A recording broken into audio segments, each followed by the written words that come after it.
Bu prezident şайлоого катышууну чечтим. Кыргызстан темир жол курмайынча Кыргызстан тупиктен чыкпайт. Биз тупик өлкөсүбүз. Биз Бакиевди алып келгенбиз бийликке. Көп айтып атпайбы, Бакиевди келди, булар сатып кетти. Бакиев биздин идеябызды сатып кетти. Түрмөгө кирип чыккандан кийин 100% саясатчымын деп айтсам болот. 30 жылда биз эбегейсиз зор жетишкендикке жетиштик. Булар ошол эле мекенин Кыргызстан биримдиктин кишилерине таянса, анда 10 январ күнү кайра эле ушул кайталанышы мүмкүн. Көтөрүлүш кайра кайталанат. Кайра кайталанат. Адилетсиз шайлоо болсо. Саламатсыздарбы, урматтуу көрөрмандар? Кайрадан эмгегим элиме көрсөтүүсү. Бүгүн биздин студиябызда быйылкы президенттикке талапкер Бектур Асанов болмокчу. Саламатсызбы? Кош келиңиз. Саламатчылык. Даярдыктарыңыз жакшыбы? Жакшы буюрса, баштап атабыз. Анан сиздин дагы ушул президенттикке аттанып атканыңызга эмне түрткү болду? Же кимдир бирөө мындай сунуштадыбы? Мен саясатка 20 жашыман баштап аралашканмын. Студент кезимден баштап, 90-жылдан баштап, мына быйыл 30 жыл болуп атат. Саясий окуялар, баягы көз каранды эместик деген толкундоолор, кыймылдар, жылдарда ошондон бери аралашып келем. Ал эми депутат болуп мамлекеттик кызматта иштегениме 20 жылдан аштык. Сөзсүз түрдө баягы ошол убакта башталган балалык сезимдер менен баягы мамлекет көз каранды эмес болсо экен, демократиялык келечекке өнүккөн мамлекет болсо экен деп, эркиндүүлүк болсун деп, ошого 30 жыл өтүптүр. Биз чоң тажрыйба алдым, мамлекеттик кызматтарда иштедим, депутат болдум, министр болдум, элчи болдум, губернатор болдум дегендей. Ушул тажрыйбалардан уламда бүгүн 50 жаштан өтүп турам. Мамлекеттин мындан аркы өнүгүшүнө сөзсүз түрдө салымыбызды коюшубуз керек. Бул президенттик шайлоого катышууну чечтим. Бул негизи өзүмдүн чечимим. Бул көкүрөктө көптөн бери бышып келген иш болчу. Ошондон убактысы келип мен президенттик шайлоого аттандым. Жакшы. Анан буга чейин чындыгында баягы бийликти басып алууга аракет кылган деген бир себептерден улам 3 жыл камалып да чыкпадыңызбы? Анан баягы бийликтен баягы жалкыган жоксузбу деген суроо. Жок, бул 3 жыл биз түрмөдө отуруп чыктык, баягы кызматтар эмес. Оппозицияда жүрдүм бир топ жыл. Акаевдин режимине, Атамбаевдин режимине каршы акыркы жылдары Бакиевдин туура эмес кылгандарын ачык айтып, кызматта жүргөн учурдагы ачык айтып жүрдүк.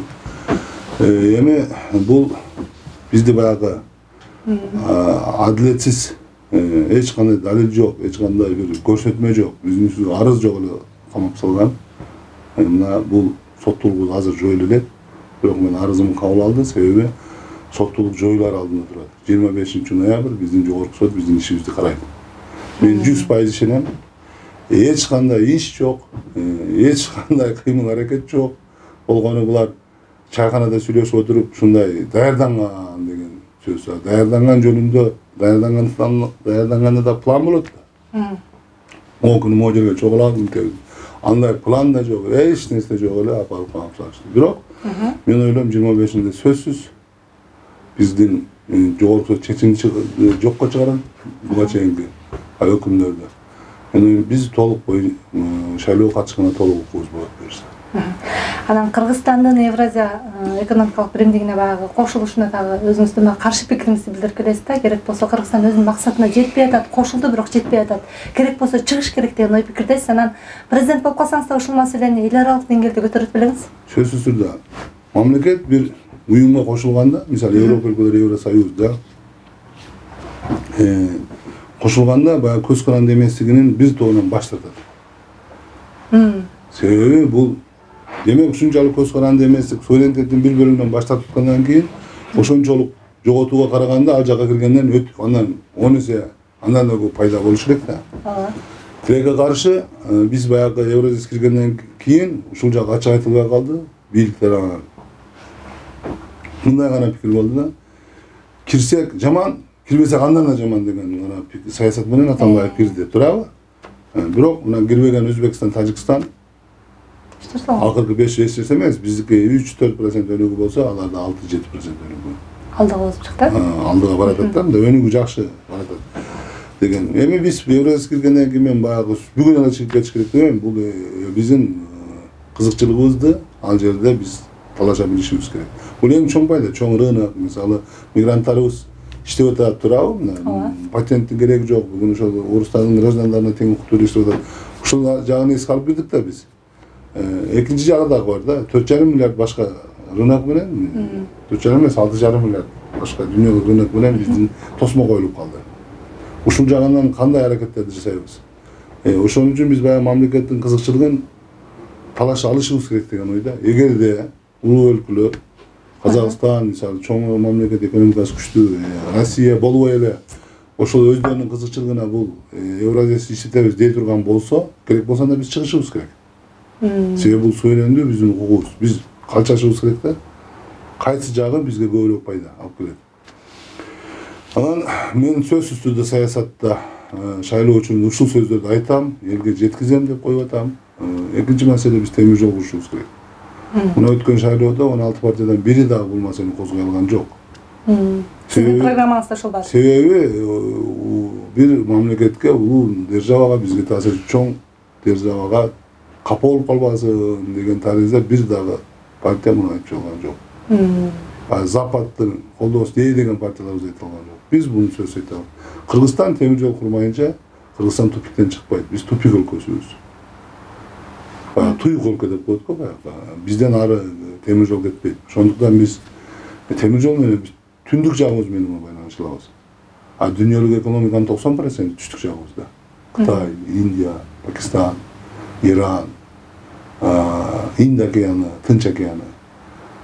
Түштүк жакты байланыштырыш керек. Ошон үчүн түштүк жакка сөзсүз түрдө биз темир жолду курушубуз керек. Кыргызстан, Өзбекстан, Кытай темир жолу. Бул менин саясаттагы план. Негизги баягы айтчу сөздөрдүн бири болот да. Анан буга чейин дагы баягы Атамбаев коррупциянын символу катары сиз эскертип келесиз. Анан мен айткым келип атат да, коррупция Атамбаевка чейин жана Атамбаевтан кийин деле болуп келген да. Эмне себептен Атамбаевка токтолдуңуз? Биз баягы биринчи революция мында ошо коррупцияга каршы адилеттүү өкмөт болсун, мыйзам иштесин, сот эркин болсун, көз каранды эмес болсун деп биринчи революция болду. Мен башында тургам. Биз Бакиевди алып келгенбиз бийликке. Көп айтып атпайбы, Бакиевди келди, булар сатып кетти. Бакиев биздин идеябызды сатып кетти. Бакиев коррупционерлер менен, ууру кески менен, бандиттер менен, мафия менен биришип кетти. Ошон үчүн биз Бакиевге каршы чыктык. Экинчи революция болду. Бирок сиздер алып келгенсиздер. Биз алып келгенбиз. Өзгөчө биринчи революциянын бешиги бул Жалал абад дейт. Сиздер кимдер? Жалал абадда. Сиз дагы? Жалал абадда Бекназаров, мен мисалы да, Отунбаева 2005-жылда революциянын башында тургандар. Эң негизгиси Жалал абад чечүүчү ролду ойногон. Жалал абадда мен ал убакта депутат келем. Мен ошол эң бир чордонунда революциянын жетекчилиги менин колумда болгон. Бакиев биздин идеябызды сатып кетти. Улуу максат, ой, Лорусу Бакиев сатып кетти. Мына жаштар дагы айтып атпайбы, революцияны биз жадык. Жаштар улуу ой, идея, максат менен көчөгө чыкты. Результат кандай болот, муну убакыт көрсөтөт да. Экинчи революция болду. Биз мейли Бакиев революционер эмес, биз Бакиевди зордоп алып келип койдук бийликке. Моюнга алыш керек муну. Аксы окуясынан баштап муну лидер кылып зордоп, бул премьер болуп иштеген, башка жакта иштеген, тажрыйбасы чоң деген сунуштар болуп, буну биз алып келдик. Ал эми Атамбаев болсо, бул биздин арабыздан чыккан, революциянын арасынан чыккан болчу. Буга биз ишендик, бул себеби өзү революционер. Өзү оппозиционер. Өзү оппозиционер. Канча кордукту көрдү. Сыртта качып жүрдү, Акаевдин учурунда башка учурда. Бул келип алып кайра бул дагы баягы ууру, кески бандиттер менен, коррупционерлер менен ымалашып, революцияларды баарын четке чыгарып, аларды камап, өзү баягы башкы Кыргызстанда коррупционерге айланып кетпеди. Ошондуктан коррупциянын эмес, кылмыш дүйнөсүндө символ деп айткан мен. Атамбаев черный президент деп айткан. Жалал абадда бир митингде. Себеби булар бул коррупциянын эмес, кылмыштыктар дүйнөсүн толугу менен бул баягы эме кылып калды да. Ушул сөздөрүңүздүн айынан 3 жыл камап. Ошол сөздөрдүн айынан 3 жыл камадым. Булардын ою сындырмай болгон, баягы идеяларынан баш тарт деген, биз баш тарткан жокпуз, аягына чейин отурдук буйрса. Андан кийинки бийликке деле бир топ мен сындарды айтып аттым, ачык кайрылуулар жасап аттым, Сооронбай Шариповичке. Ушуну мына силердин ушул жерден дагы бир передача бердик. Мекеним Кыргызстан менен биринчи токтотпосо, Сооронбай Шарипов 5-6 октябрда иши бүтөт деп айтканбыз. Себеби бул ушуга бараткан да, ушуга бараткан. Ага чейин эле ачык болгон. Ачык эле мына билбейм бул контролду жоготуп койдубу, бийликти колунан чыгарып жибердиби, бийликти ошол Райым Миллион менен иниси башкарып калды деген сөздөргө бүгүн инанып атам. Ошондуктан Асылбек Жээнбеков. Асылбек Жээнбеков. Ошондуктан бул акыры келип ушул 6-5 октябрдагы иш менен буну чынын саясаттан кетти. Бийлик кулады. Ошондой эле бүгүнкү бийликке дагы мен ушуну айтам. Эртеңки шайлоодо булар ошол эле мекенин Кыргызстан биримдиктин кишилерине таянса, анда 10 январь күнү кайра эле ушул кайталанышы мүмкүн. Көтөрүлүш кайра кайталат. Кайра кайталат. Адилетсиз шайлоо болсо. Бул демократиянын шарты мындай да. Бул элдик бийлик. Адилеттүү шайлоо болмоюнча, утасың утуласың адилеттүү шайлоо жасап бериш керек. Утулсаң андан сыйың менен, ар намысың, авторитетиң, кадыр баркың менен кетесиң. Өткөзүп бересиң. Зордук менен утсаң, шерменде болосуң, барып кетесиң да. Өзүң эле эмес, өзүң тегерек четиң, тууган уруң баарын эмеге саласың, түйшүккө саласың. Түрмө мага чоң сабак болду деп турсуз. Эмнеси менен сабак болду? Саясатта мынча жыл тажрыйбабыз бар деп атпайбызбы биз. Бизге түрмөгө отурганда ошол түрмө жетпей аткан экен, тажрыйбагачы. Түрмөгө кирип чыккандан кийин 100% саясатчымын деп айтсам болот да. Сен баарын көрдүм дегенде, түрмөсүндө көрдүм. Ошондуктан бул эбегейсиз чоң сыноо. Ал жерден буюрса баарын көрдүк, билдик, жонторубуз менен сездик. Дегенден бул аябай чоң сабак. Түрмөдө отуруп ошо саясатчы болгонуңузга өкүнгөн жоксузбу? Жок, эми адам кээ бир учурда кыйынчылык башка түшкөндө ойлонот. Өкүнүү сөзсүз болот, эми биз өткөн ишке бир аз өкүнүү болот деген. Болот, бирок негизи баягы идея туура экендигине мен түрмөдө турганда ырахман. Түрмө бизди чыйратты. Кайра алдың. Түрмө бизди бекемдеди. Мен түрмөгө чейин кээ бир учурда пендечилик пендебиз да, адамчылык, тууганчылык, досчулук деп кээ бир маселеге көз жаздымда калтырчумун да. Мен түрмөгөн чыкканда эч нерсени көз жаздымда калтырбайм, досумду да тууганымды аябайм. Эгер ал туура эмес иштеп атса. Себеби бул мындай экен да. Аябаган бул ага кылган жакшылыгым экен. Жок, бул көз жумуп ойлойм, бул майда чүйдө кылмыштык кыла берсин, ал эртең чоң кылмыштык кылат. Тууган сүйдү, теги душман сүйдү. Ошондуктан мен түрмөдөн кийинки негизги себеп эмем баягы менин мүнөзүмдөгү өзгөрүүлөр ошол болду да.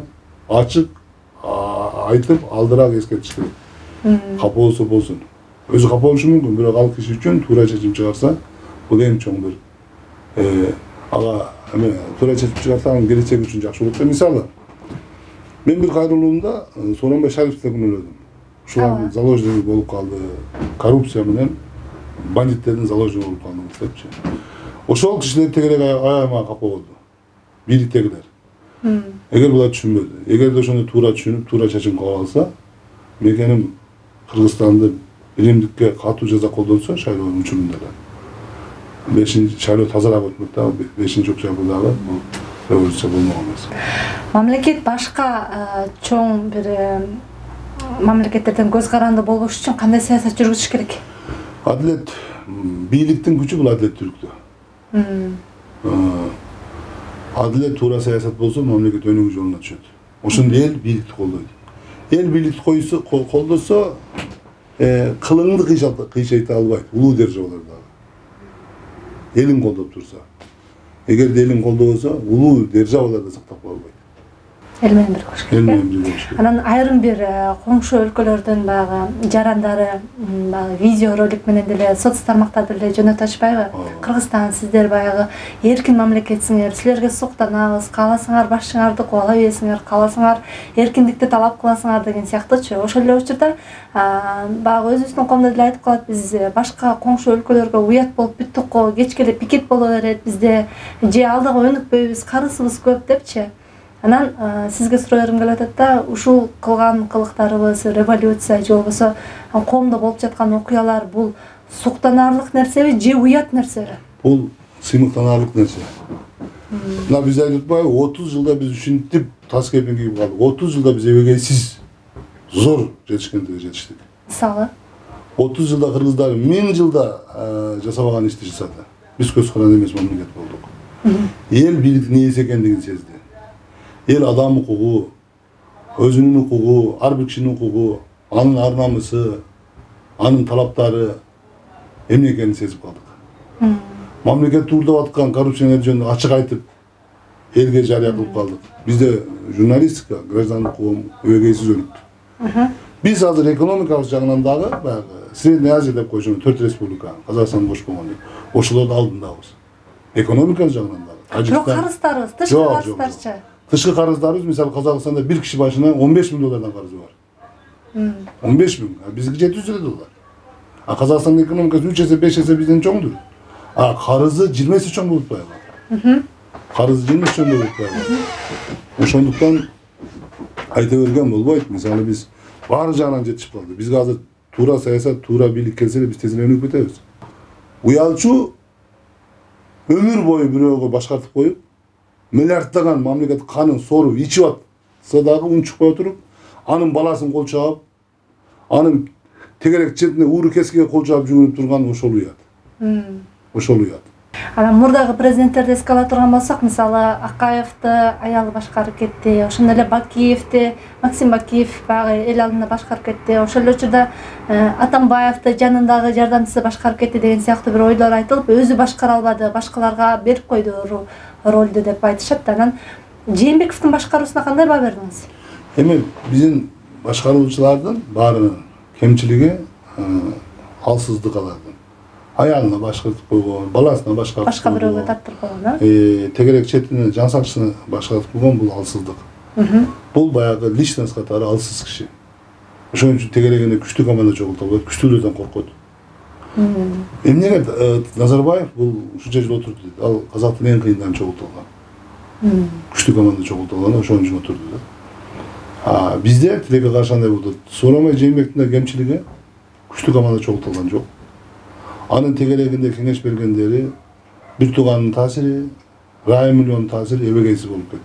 Биз муну жакындарын алдырып койду. Моюнга алышыбыз керек. Ошондуктан бийликти толук кандуу башкара албай калды. Элде бийликке, жогорку кеңешке болгон ишенич өлүп калганда, сабатсыздар келген, базарчылар келген деген сыяктуучу деги эле өзлөрү айтмакчы, элита деген атка татыктуу болуш үчүн кандай депутат болуш керек? Шайлоо таза болуш керек. Бул эмнеге чимкирик парламенти чимкириктебиз? Бул Атамбаевдин алсыздыгы. Атамбаев бул партиялардын ата менген партиясынан башка тизмесин өзү бекиткен.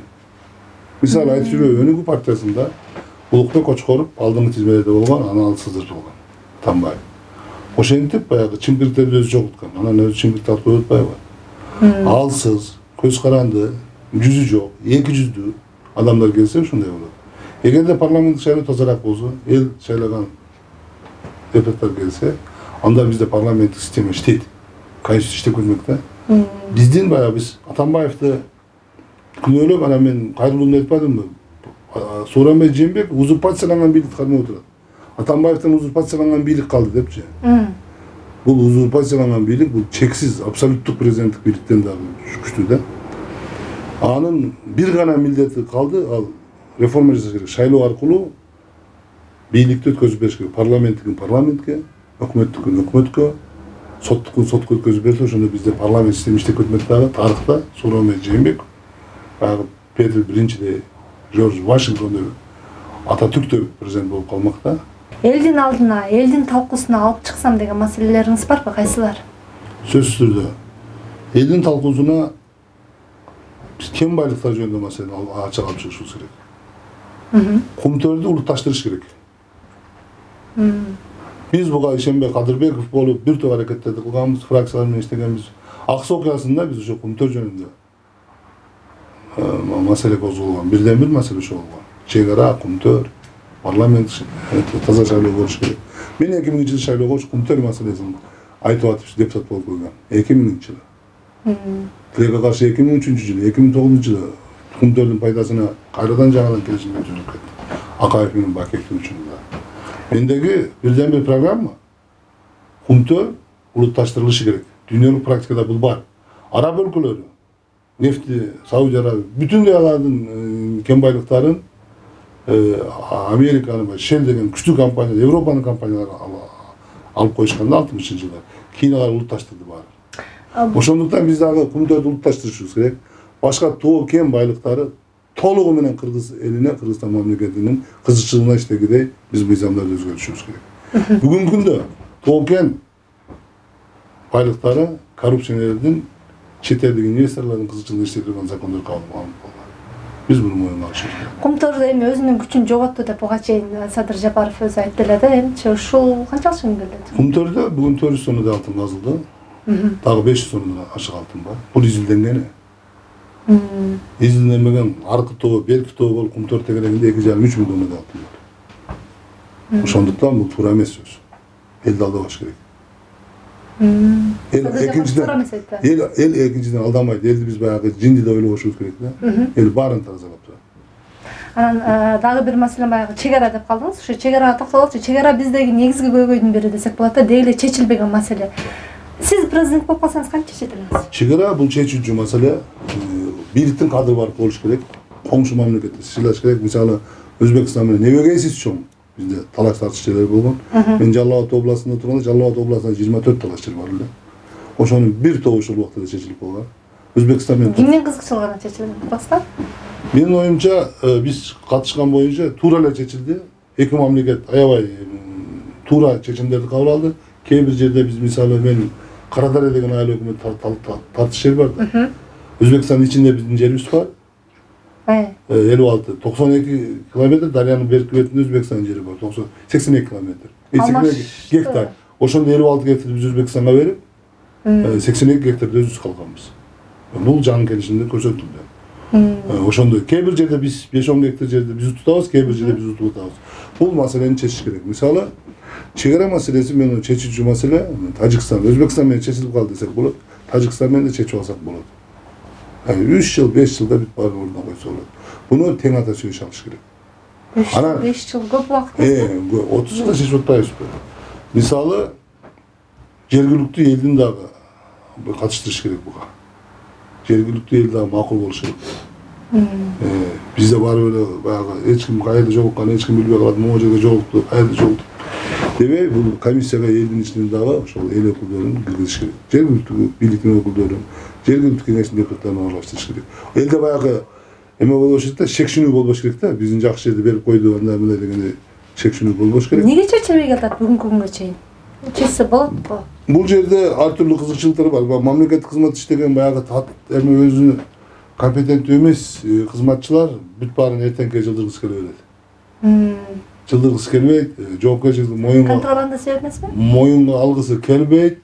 Бул контрабанда негизи себеп эмес, контрабанда себеп, бирок негизги эмес. Чечкиси келбейт, эртең мен кол коюп койсом анан эмне болот дегендей тарыхта кандай болот, аркасын ойлойт, чочуйт. Себеби кээ бир жерде ачык айтып туруп элге түшүндүрүп чечимди кабыл алыш керек. Анан мына президенттикке аттанып атасыз, атаандаштарыңыздын кимисин өзүңүзгө баягы күчтүү атаандаш катары сезип атасыз, кимисине чечип атасыз? Мен оюмча ар бир эле күчтүү. Бирок бирөөнүн каражаты көбүрөөк, бирөөнүн бийлиги бар дегендей да, бирөөнүн партиясы бар. Бирок Алла Таалам баарыбызды бирдей жараткан да.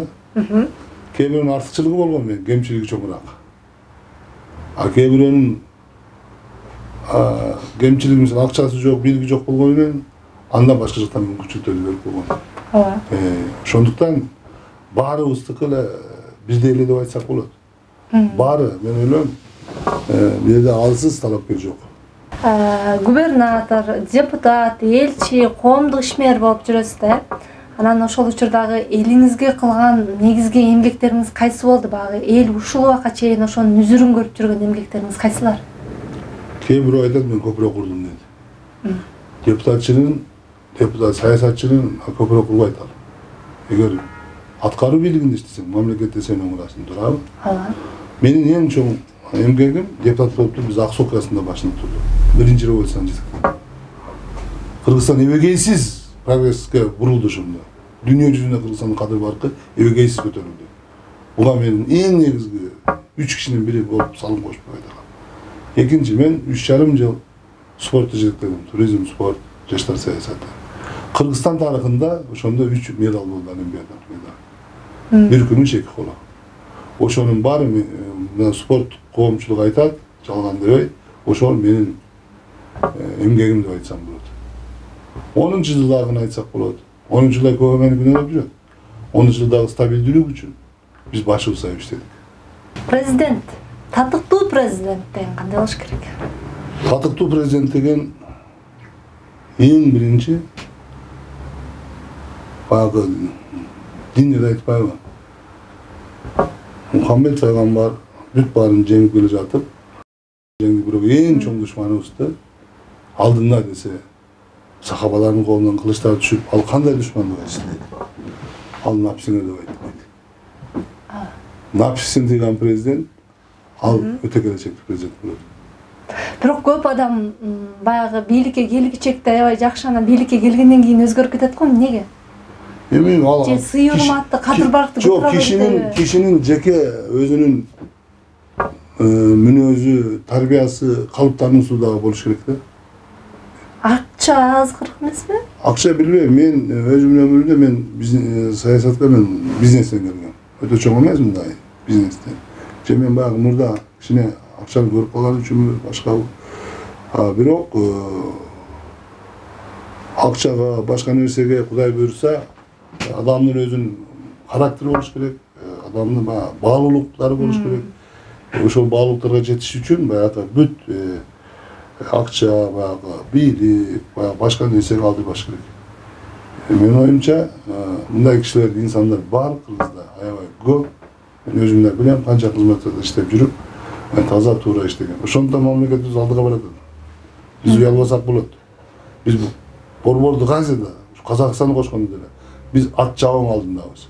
Алардын газы бар, нефти бар, мисалы коңшу бираз айлыгы чоңураак да. Болушу мүмкүн Казакстандын. Өзбекстан, Тажикстан, Түркмөнстанда айлык бизден чоң эмес. Мен Өзбекстанда, Түркмөнстанда бир жылда 100 миллиард куб газ экспорттойт. 100 миллиард куб. Бул 10 миллион тонна нефтке бар. Коңшу өлкөлөргө салыштырмалуу биз алдыдабыз деп айта аласызбы? Сөзсүз түрдө алдыдабыз. Ошол Түркмөнстанда азыр айтып аткан 100 миллиард куб газ эконом кылган. Нан жок, туз жок, ачка отурушат азыр. Бизде деле бар го ачкалар. Алар массалык ачка. Магазиндеринде, дүкөндөрдө un, нан жок, ал талон менен. Бизде дагы ооба, какой бизде дагы мына канча процент? 16-17% баягы жарды жашагандар деп атат. Бирок биз муну оңдосок болот. Биздин жардыларыбыз Түркмөнстанда эң байларда жашайт деп айтсак болот. Мен өз көзүм менен көрдүм. Өзбекстанда жашоо өтө кыйын. Тажикстанда бизден да кыйын. Өзбекстандан да кыйын. Бизден азыр алдыраак, экономикалык жактан алдыраак деп казак тукгандар мактанып атат. Бир казактын башында 15 миң доллардан карызы бар. Мурдагы бийликтик күч структуралары бандиттик, кландык топтордун кызыкчылыгын жүргүзүп жатат деп сындап келгенсиз да. Бүгүнкү бийликчи? Бүгүн деле алып атат. Мен муну бийликтин башчыларына ачык айтып атам. Бүгүнкү азыркы бийлик. Азыркы бийлик схемалар толугу менен иштеп атат. Райым миллион схемасы таможняда толугу менен иштеп атат.